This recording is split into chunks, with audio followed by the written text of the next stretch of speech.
Okay, so in this session we are going to execute the get commands, understanding about different get options and get commands, and we're going to enter into some of the test networks, because if you want to create a node in the blockchain network, you need to be part of the network.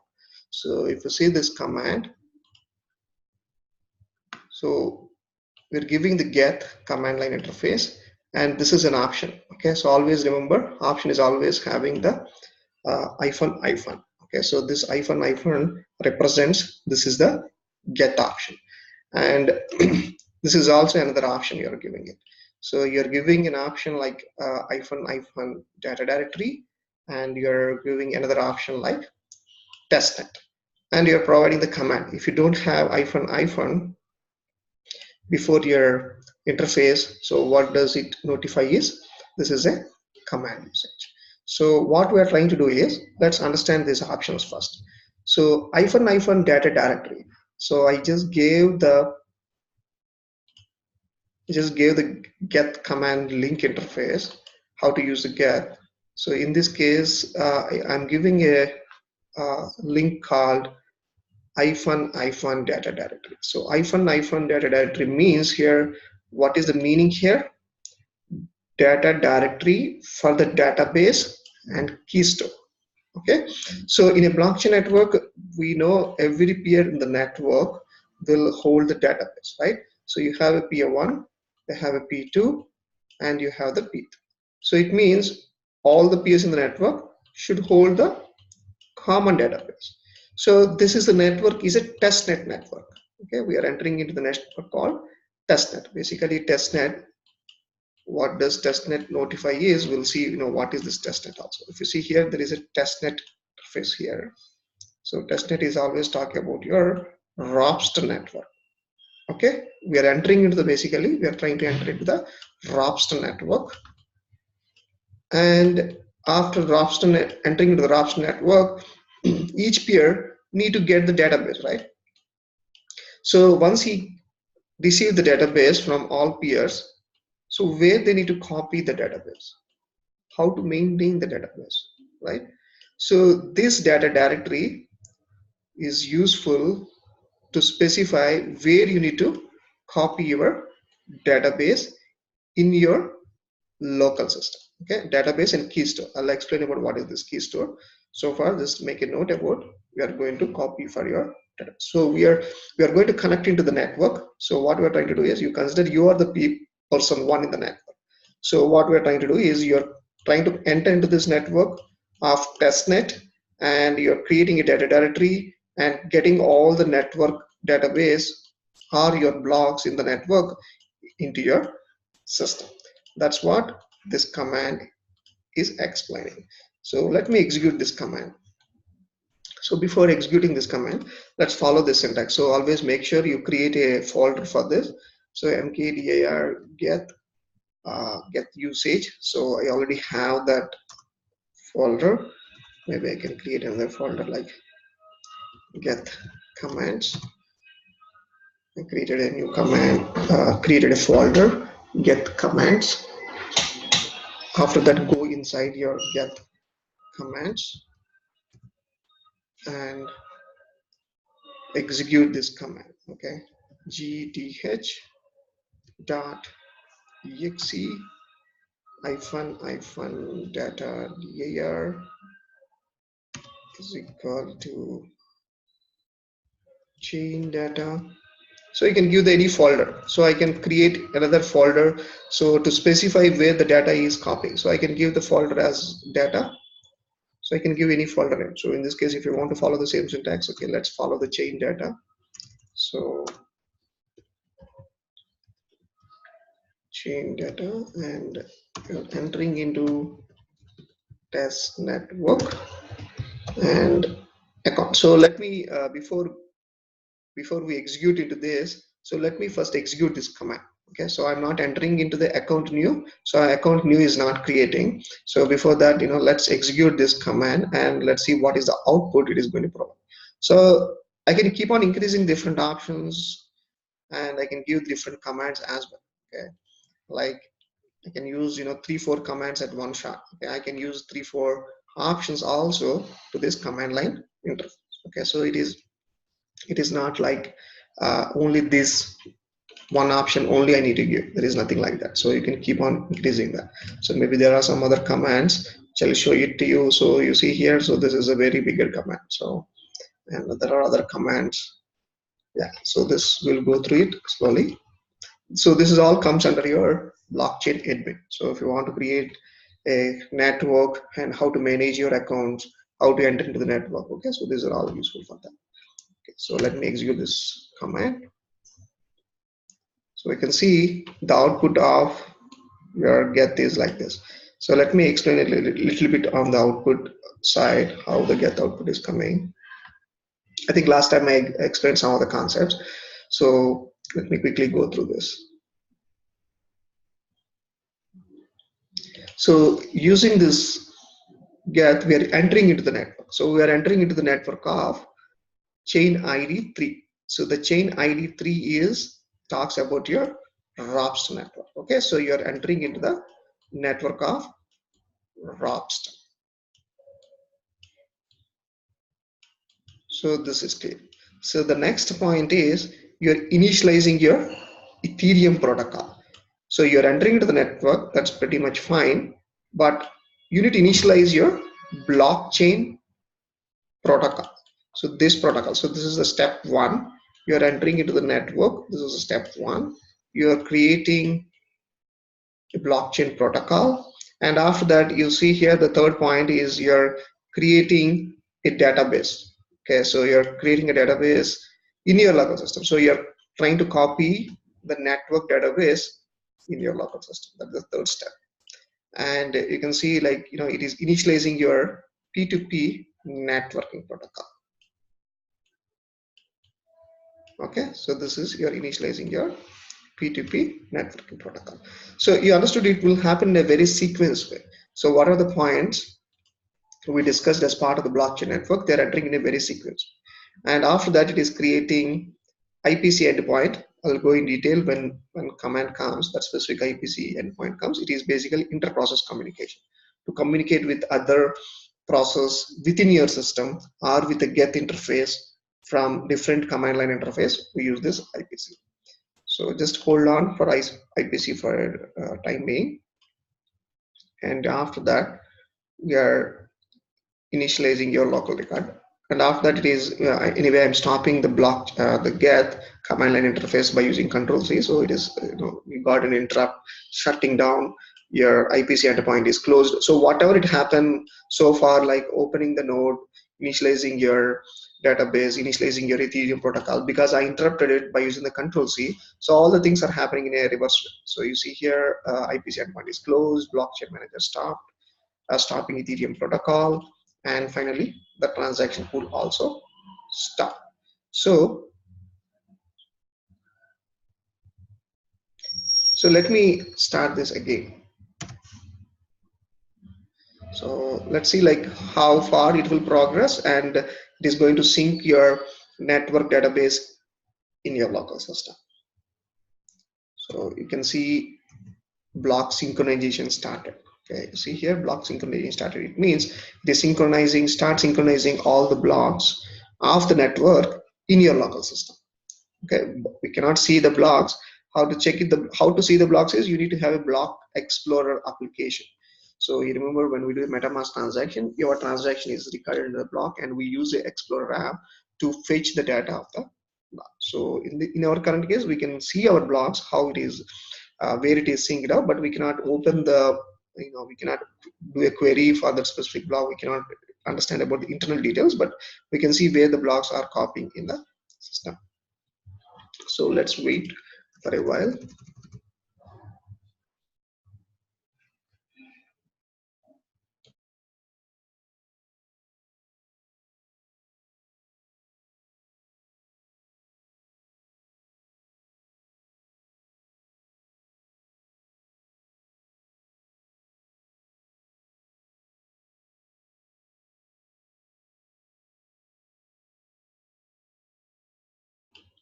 So please make sure this is the block synchronization, it will fail for a couple of times. 4 to 5 messages is to come, and after that, it should be successful, and all the blocks should be all the synchronization successful messages, synchronizing your block header.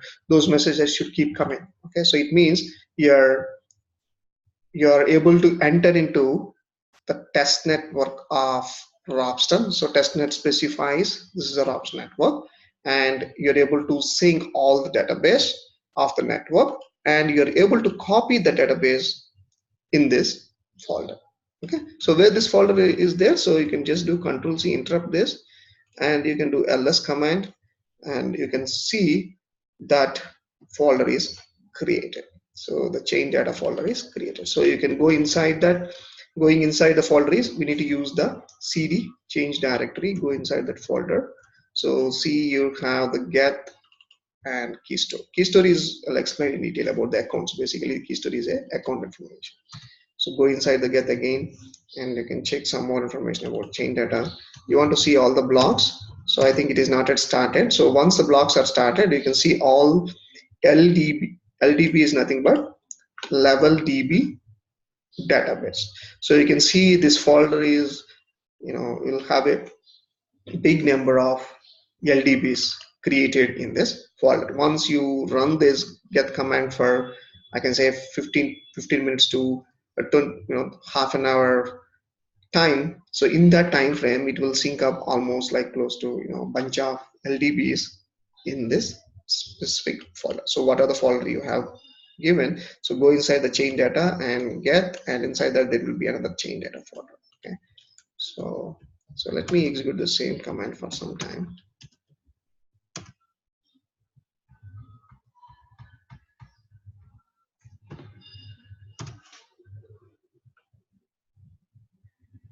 It is taking some time because of the network.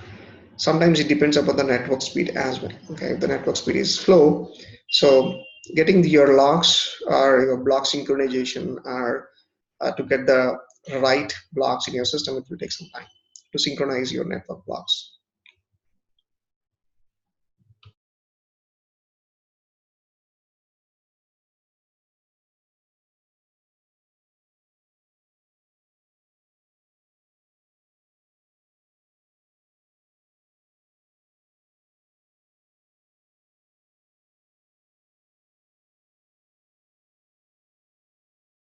Uh, so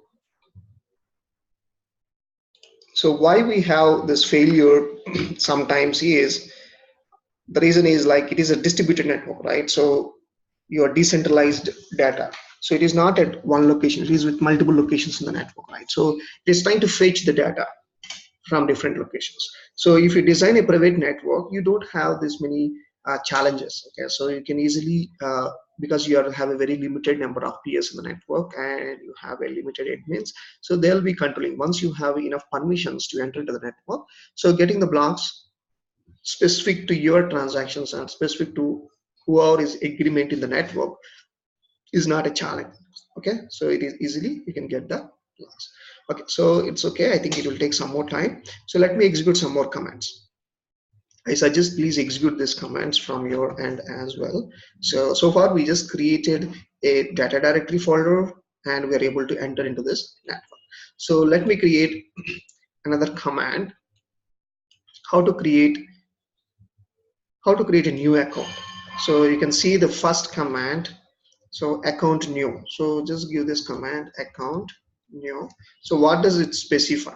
So let's try to understand. So you are doing we are giving an option. What type of option we are trying to give it to the Geth? So this option always specifies, remember, in such a way that, so using this option, you're telling something to the Geth.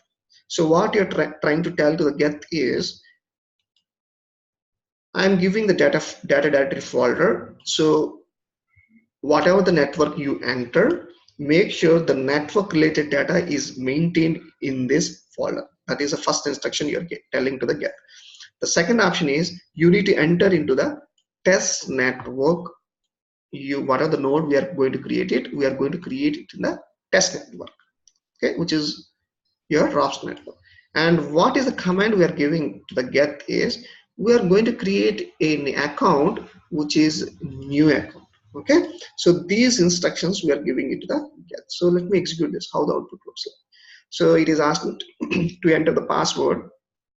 Just do enter. So you can give this password as well. So just try to give the a small password so that you can easily retrieve that. Or I'm just doing the enter so that it will execute a new account.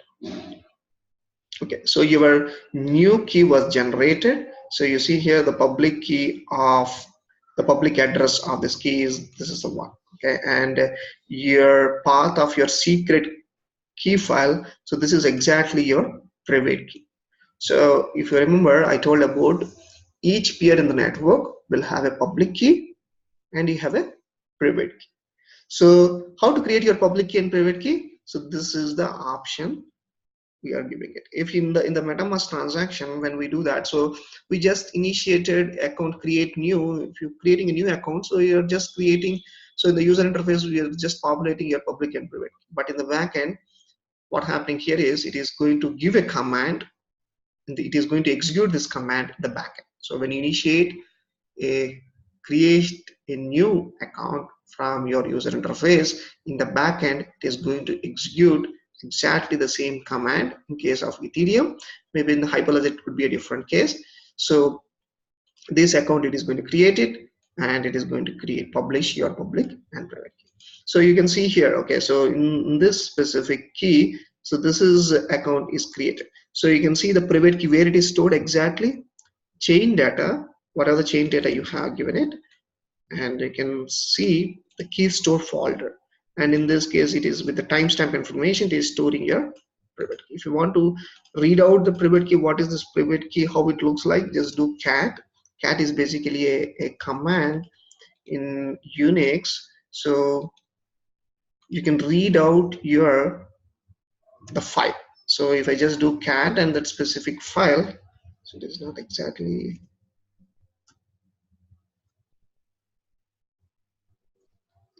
Okay, so you can see there is the backward slash. I need to use basically your forward slash to get that data. So if I cat that file is nothing but you're reading your file. So just execute this command and you can see all the output value. So the crypto related information. So this is a specific address. So this is your public key, and the crypto, we internally the crypto will use a lot of cheaper algorithms, okay, to create a unique public and private key. So it uses internally, I think last class, one of the session I told about, it is going to use RSA algorithm or elliptic curve digital signature algorithm, right? So using those two algorithms, it is specific to the crypto algorithm, how they use, what type of algorithm internally they use it.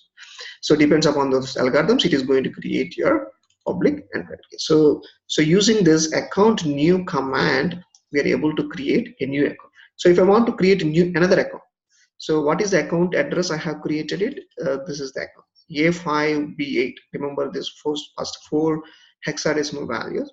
So if I want to create a new account, just create new and enter. So now I create another account, so which is 0xFF. So I have created so far two accounts.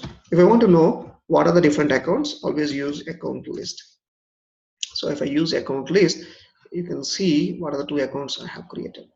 So the account one, which is called A5B8, that is the first account, and the second account is, so all the first account always starts with account 0. Second account starts with account 1, and the second account is 0x0xF66. Okay, so we can go back to previous, just scroll up, and you can see 0xF66. Okay, so F66. Okay, so this is the account you created. So what we have done is, so let me show you within a diagram.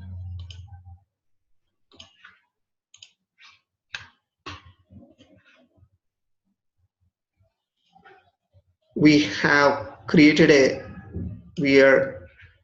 a small node, GETH. We call it as a node 1. This is a network of testnet. right, which is raster network. You entered into this network basically, and you created some data folder in your local system, because this is basically a node means a specific person. You consider this is a person. So this is a person. So a person, his identity, a person identity in the network will be identified by using a node. So using this Geth, you created a node, and in this node you created a account 1 and account 2. Okay, 2 accounts you have created. The same way other peers also in the network can create it. So P2, and each person, maybe he has an account 1 and account 2. So when you're communicating with each other, these nodes will communicate each other. So this is a node 1, this is a node 2. So these nodes will be communicating in each other by using your account. So in this account, maybe you have ethers. In this account, you may be having ethers. So this is how we discussed during the Ethereum network. And the same way it applies for other blockchain networks, like in case of your Hyperledger also. So each person will be having a node and he'll have an address. So in this case, in case of the Ethereum, we have the Ether as a cryptocurrency. In case of the Hyperledger, so this account internally may be having a property details, right? It could be a property details. It could be an asset, what type of network you're designing it. Based on that, that asset details will change. So in this case, we talk about a real estate blockchain network. In that case, the account details contains your property details. So if you're designing a diamonds as a part of the blockchain network, so this asset will contains your diamonds. Okay, so this account internally contains your diamonds as part in the form of digital data. You got the point? So the same way, so considering in your network, the corresponding accounts will differ. Each network will have a unique account. In this specific account, you will be having your asset defined. Okay, so this is how your Geth commands will be executed in case of the account creation, maintaining your asset. We'll see some more commands.